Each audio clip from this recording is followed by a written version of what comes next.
అత్తయ్య గారు ఇవాళ మనం వ్యూవర్స్ కోసం ఏం చూపిస్తున్నాం? ఈరోజు వంకాయ రోటి పచ్చడి. ఓకే, దానికి కావాల్సిన పదార్థాలు ఏంటి? పచ్చడి చేసుకుని లావు వంకాయ ఒకటి, దాన్ని కొద్దిగా నూనె రాసి స్టవ్ మీద కాల్చు.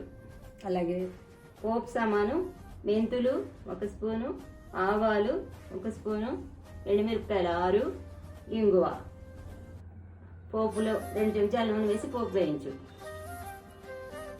తర్వాత ఆ వంకాయ కాలేక చల్లారేక తొక్క తీసేసి ముందు రోట్లో పోపు దంచి, తర్వాత వంకాయ, చింతపండు, పసుపు, ఉప్పు వేసి దంచు.